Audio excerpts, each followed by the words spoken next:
नमस्कार दोस्तों। आप लोगों के मन में भी ये सवाल आता है ना, क्या बैंकिंग एग्जाम्स और एसएससी एग्जाम्स दोनों की प्रिपरेशन में एक साथ कर सकता हूं? तो दोस्तों इसका जवाब सीधे तौर पर मैं अगर हाँ कह दूं या ना कह दूं तो ये दोस्तों बिल्कुल भी सही नहीं होगा। इसके लिए हमें कुछ फैक्टर्स ध्यान रखने होंगे। कुछ बच्चों के लिए डेफिनेटली हो सकता है कि दोनों एग्जाम्स की तैयारी वो एक साथ कर सकते हैं और दोनों ही एग्जाम में वो सिलेक्शन भी ले लें, और कुछ बच्चों के लिए ये बिल्कुल भी नहीं हो सकता। और कुछ बच्चे हमारे ऐसे हो जाएंगे कि जिनको लगता रहेगा कि हाँ हमारी प्रिपरेशन काफ़ी हद तक हो रही है, लेकिन फाइनल सिलेक्शन ना तो उनका बैंक में हो पाएगा ना ही एसएससी में हो पाएगा।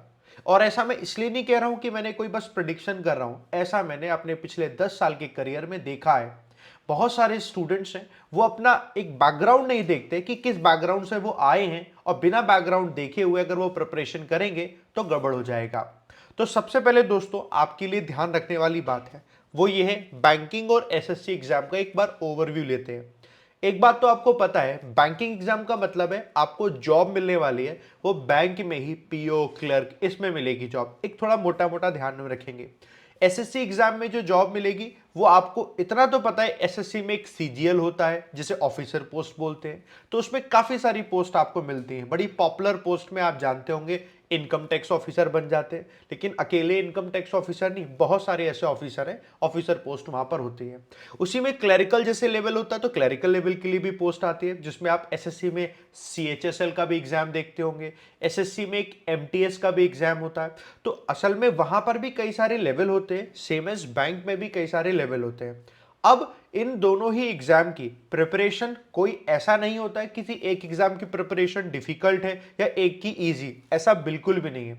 क्योंकि हर साल न जाने कितने बच्चे हैं जो तैयारी करते हैं, और चाहे कितने भी गरीब से गरीब घर के वो बच्चे हों या फिर कितना भी वो वीक रहे हों अपने स्कूल टाइम में, लेकिन उन्होंने मेहनत करी है तो उन्होंने एसएससी में भी हायर से हायर पोजीशन प्राप्त की है। सेम एज बैंक में भी वो एसबीआई पीओ तक बने हैं।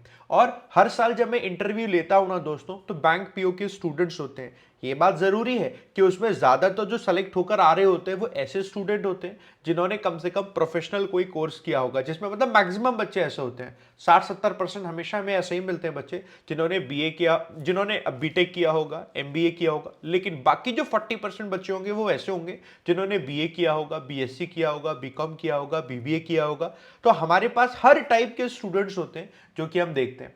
अब दोनों ही एग्जाम में अगर आप देखोगे तो आपके लिए सहूलियत कैसे बनेगी, तो उसके लिए जरूरी है आपको उनका सिलेबस, कंपटीशन, ये दो चार चीजों को ध्यान में रखना।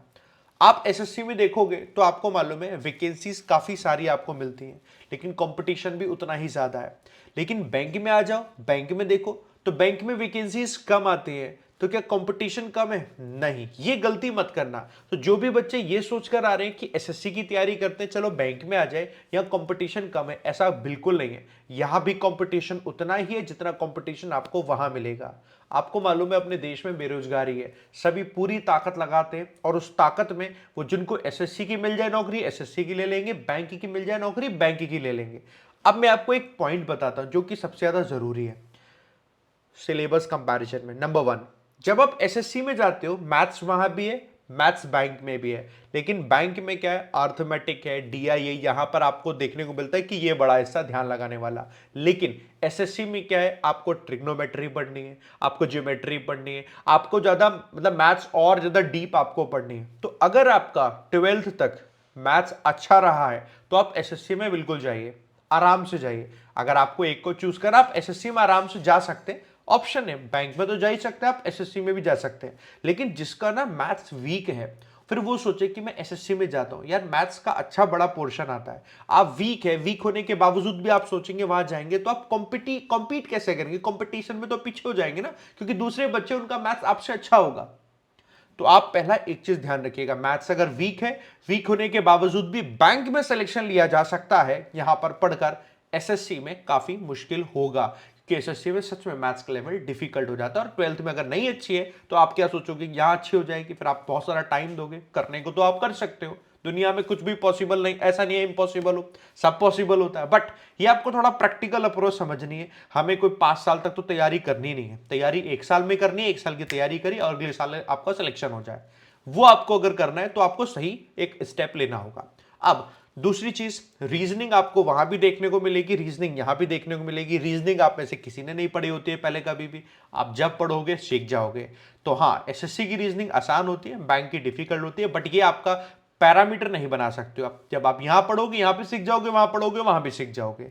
इंग्लिश में आते हैं, इंग्लिश तो मैं ही पढ़ाता हूं दोस्तों। पहले मैं एसएससी के लिए इंग्लिश पढ़ाया करता था और उसके बाद फिर मैं बैंक की इंग्लिश पढ़ाने लग गया। तो शुरुआत के मैंने साल 2 साल एसएससी की इंग्लिश पढ़ाई है और उसके बाद बैंक की इंग्लिश पढ़ाई है।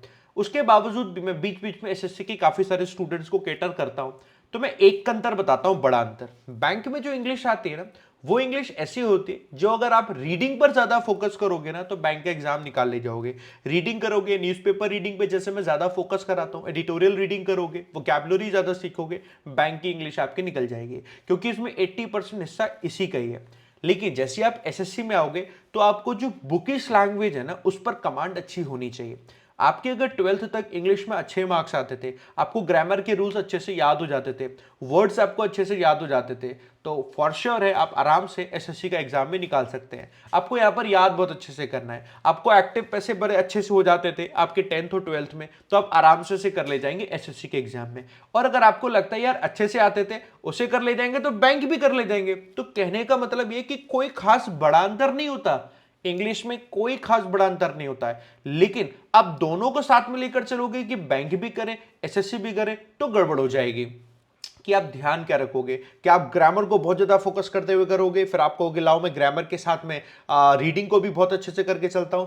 उसमें आपके लिए प्रॉब्लम हो सकती है, क्योंकि जब आप एक कंपटीशन की तैयारी कर रहे हो और वहां पर आपको जो कॉम्पिटिटर है वो सिर्फ वहीं पर ही एक ही एग्जाम को फोकस कर रहा है, लेकिन आप दोनों एग्जाम को फोकस कर रहे हैं, तो गड़बड़ हो जाती है। ऐसा मत करिएगा, आप खुद से सोचिए। एक बार इसको सोचने के लिए एक पॉइंट और बताता हूं। इसके बाद आता है जीए, बहुत बड़ा रोल प्ले करता है। बैंक में जी आएगा तो करंट अफेयर्स तो है, लेकिन करंट अफेयर्स के साथ में आप बैंकिंग अवेयरनेस, जर्नल और फाइनेंस, ये सब कुछ आप पढ़ रहे होते हो, फाइनेंशियल अवेयरनेस पढ़ रहे होते हो जो बैंक में आता है। बट जब आप एसएससी में जाते हो, जनरल अवेयरनेस वहां भी है, तो जनरल अवेयर्स में करंट अफेयर्स तो है, लेकिन वहां पर हिस्ट्री भी है, जियोग्राफी भी है, पॉलिटी भी है ना, साइंस भी है, सब कुछ है फिर तो वहां पर। तो इट्स अ ह्यूज डिफरेंस। तो अगर आपने वहां फोकस करना है तो कंप्लीट अच्छे से आपका वहां फोकस होना चाहिए, और अगर आपने बैंक में फोकस करना है तो कंप्लीटली यहां फोकस होना चाहिए, क्योंकि ये बहुत बड़ा चेंज यहां पर आ जाता है। आप मैथ्स में एक थोड़ा सा देख सकते हो, मैथ्स में बड़ा चेंज है, इंग्लिश में कोई खास चेंज है, मैं पर्सनली आपको बताता हूं, इंग्लिश में कोई खास ऐसा चेंज नहीं है। जनरल अवेयरनेस तो काफी एकदम ही अलग है। अब बात बची कंप्यूटर्स की। अगर आप बैंक की तैयारी करते हो तो आरआरबी का एग्जाम है, आपको कंप्यूटर्स उसमें आता है, तो आपकी प्रिपरेशन जो यहां होगी वही प्रिपरेशन वहां होगी, तो कंप्यूटर्स में भी कोई प्रॉब्लम नहीं है। देखो सिलेबस सिमिलर है, बावजूद उसके मैं आपसे कहता हूं कि आपको सिर्फ एक ही में फोकस करना चाहिए। मैं ये नहीं कहता हूं कि किसकी सैलरी ज्यादा है किसकी सैलरी कम है, अगर आप कंपैरिजन करोगे थोड़ा बहुत ऊपर नीचे होता है, बट उसके अकॉर्डिंग वर्कलोड भी है। बट आप एक बात समझो, आप सैलरी की अकेले के लिए काम नहीं कर रहे हो ना, आप बहुत सारी चीजें देखते हो, और सैलरी में भी आप किससे कंपेयर करोगे? ऐसे नहीं करोगे ना कि 10,000 कहीं एक्स्ट्रा मिल रहा है हम वहां काम करेंगे, ऐसा नहीं कर सकते। आपको यह भी देखना है कि आपने जो पढ़ाई करी वो पढ़ाई उस लायक हो रही है कि नहीं। वो पढ़ाई उस लायक नहीं हो रही तो मुझे अगर 80,000 नहीं मिल रहे, 70,000 वाली, 65,000 वाली कोई दूसरी नौकरी मिल रही है तो मैं उस पर ध्यान दूं, ना कि ये छोड़ के कि 65,000 वाली छोड़ते हैं हमें 80 ही पकड़नी, ऐसा नहीं कर सकते। तो आपको ये देखना होगा, अगर आपकी स्कूलिंग ऐसी हुई है जहां पर आपको पता है कि हाँ यार मेरा मैथ्स काफी अच्छा है, ओके, मुझे चीजें याद भी बहुत अच्छे से हो जाती है, आप जाओ एसएससी में जाओ, बढ़िया से जाओ, बढ़िया परफॉर्मेंस दो। आपको लगता है नहीं इतना भी अच्छा नहीं, मैं एवरेज स्टूडेंट हूं और मैं एवरेज हूं इंग्लिश में भी, मैं एवरेज हूं सब में, कोई दिक्कत नहीं है, बैंक पे आ जाओ, बैंक से निकल जाओगे। लेकिन दोनों में करने में प्रॉब्लम आती है। हालांकि बहुत से ऐसे स्टूडेंट्स हैं जिन्होंने बैंक एग्जाम भी क्वालिफाई कर लेते हैं, एसएससी भी क्वालिफाई कर लेते हैं। तो देखो उन स्टूडेंट्स के लिए ये वीडियो नहीं है, ये वीडियो तो सिर्फ उन्हीं के लिए है जो डिलेमा में होते हैं। तो मेरा पॉइंट आपको समझ में आ रहा है क्या मेरा कहने का मतलब है?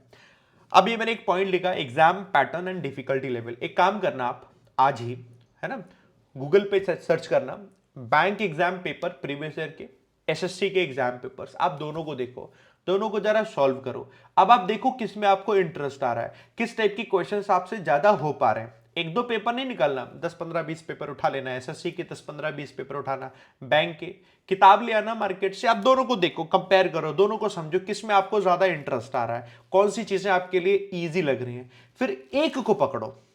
मैं कभी रिकमेंड नहीं करूंगा दोनों नाव में पैर रखो, एक को पकड़ो। देखो जो दोनों नाव में पैर रख सकते हैं ना, जैसे जो टैलेंटेड होते हैं वो लोग, तो वो तो कर ही सकते हैं, उनको मेरी एडवाइस की भी जरूरत नहीं है।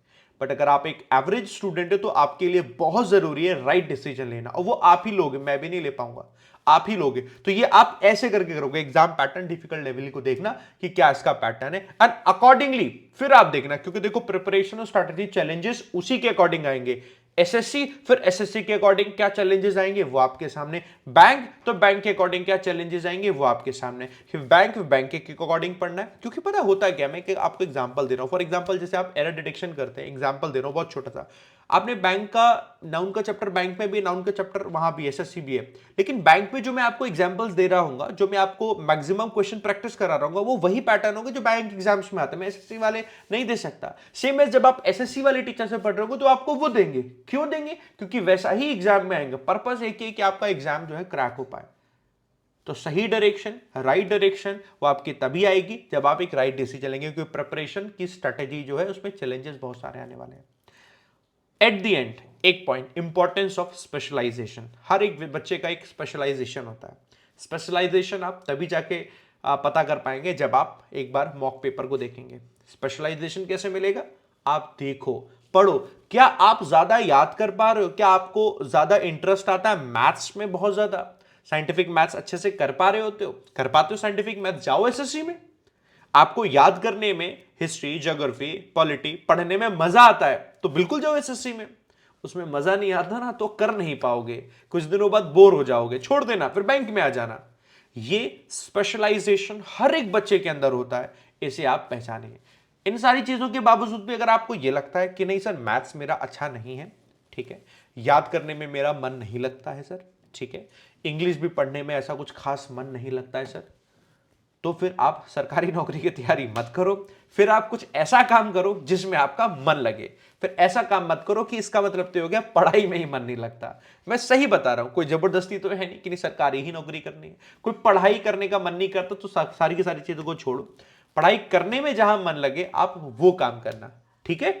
और उसके लिए क्या करो, इतने सारे बिजनेस हैं, इतने सारे व्यापार हैं, प्राइवेट नौकरी भी बहुत सारी है, फिर जहां आपका मन लगे वहां करना। मतलब मेरा ये एडवाइस देना है कि ये ऐसा ना हो कि कहीं मन भी नहीं लगता पढ़ने में, उसके बावजूद भी लगे पड़े हुए हैं।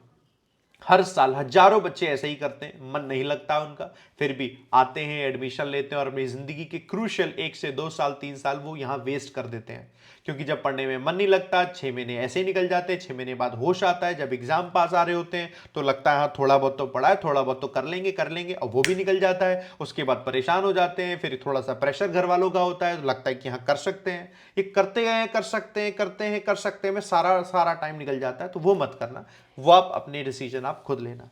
उम्मीद करता हूं ये वीडियो आपके लिए हेल्पफुल रहा होगा और आप सब लोगों ने बढ़िया से सीखा होगा। तो मेरी एडवाइस अगर आपको सही लगे तो बढ़िया से आप लोग अगर बैंक की तैयारी करना चाहते हो तो आप मुझसे पढ़ सकते हो। बैंक की तैयारी करने के लिए डिस्क्रिप्शन में लिंक दिए हुए हैं, अनअकैडमी पर आप मुझसे पेड क्लास में भी पढ़ सकते हो और YouTube पर भी आप सब्सक्राइब कर ले। द हिंदू एडिटोरियल को मैं पढ़ाता हूं सुबह 7 बजे, और वो एडिटोरियल पढ़कर आप रीडिंग और वोकैबुलरी को मेरे साथ इंप्रूव कर सकते हैं। उसका लिंक भी डिस्क्रिप्शन में दिया हुआ, आप आराम से पढ़िए, ठीक है। Wish you all the best दोस्तों, thank you very much. Advice अच्छी लगी है तो प्यारा सा एक कमेंट करके जरूर बताना। बाय बाय दोस्तों, थैंक यू।